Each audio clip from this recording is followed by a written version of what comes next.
Hello, I'm Mary Hertel, made by Marnie to some, and I design paper piece patterns.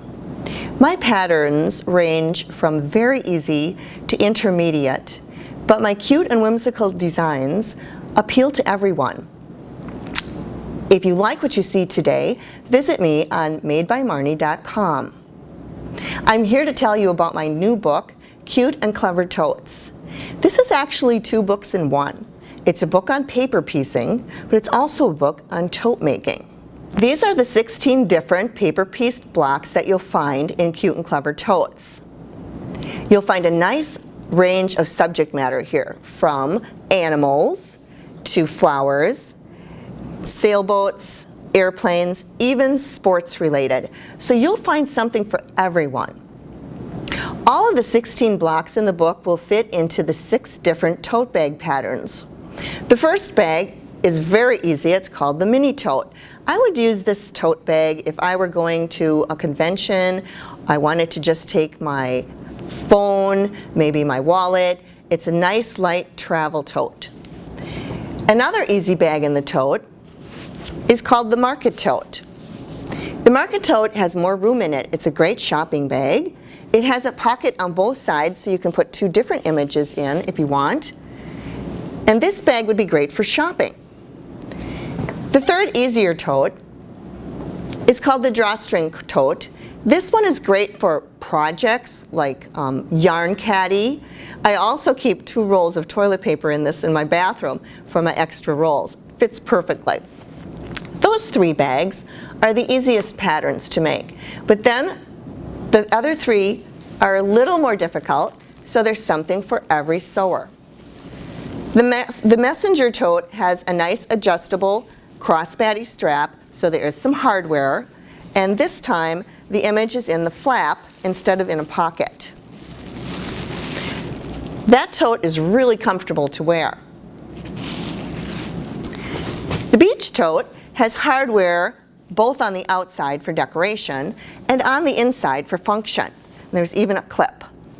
This tote is a nice size to throw in your beach towel and your book and head off to the beach. And the final tote, the 6th one, is probably the most difficult because there's a zipper involved. But I put really easy directions in the book, so the zipper is really not a problem. It also has an adjustable strap. I love this tote when I'm going traveling and I need to take my laptop along or my iPad. When you're doing paper piecing, you need to have a paper pattern as your foundation, and you'll be sewing right through the paper and creating your cloth block on the back of it.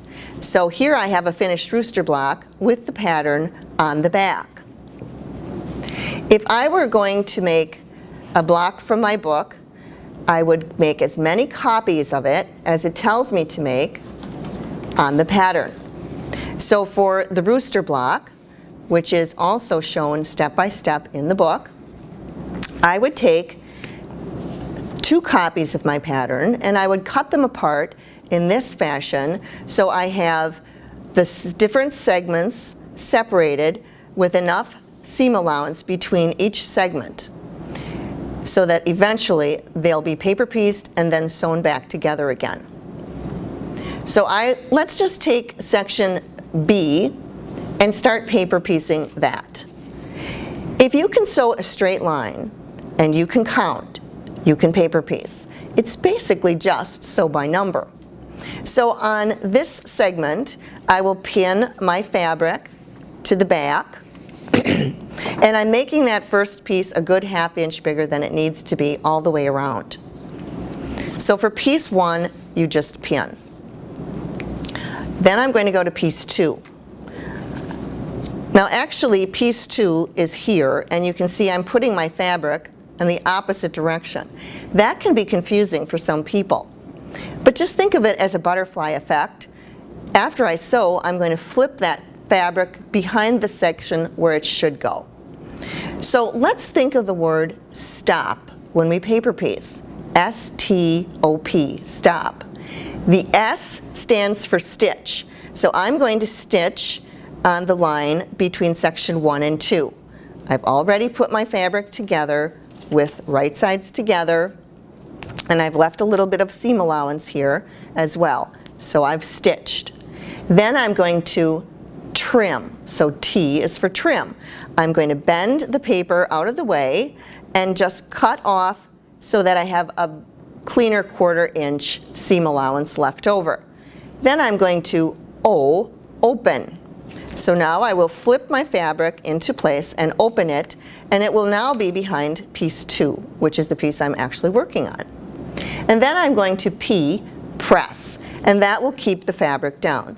Now you're probably thinking, why are you using that big piece of black fabric for that small section for section 2? There's a reason I do that. I hate pre-cutting. I like to go through my patterns and get things done fast and efficiently. So I start out with larger pieces of fabric, and then after I do my sewing and my pressing, I'll just move this paper pattern out of the way and cut and trim off what I don't need, and now I have this scrap that I can use for other pieces. So once I have section A and B put together, these are both of those sections already paper pieced, I will use straight pins to line up my red lines, get them lined up perfectly, pin them, and then I'll stitch those sections together. And that's basically all you need to do to complete a block. My patterns are very flexible. You don't just have to use them in tote bags. Here I've used them in something as simple as pot holders. Or you could enlarge them and make a quilt. So I hope you've enjoyed learning about Cute and Clever Totes today. Thank you for watching.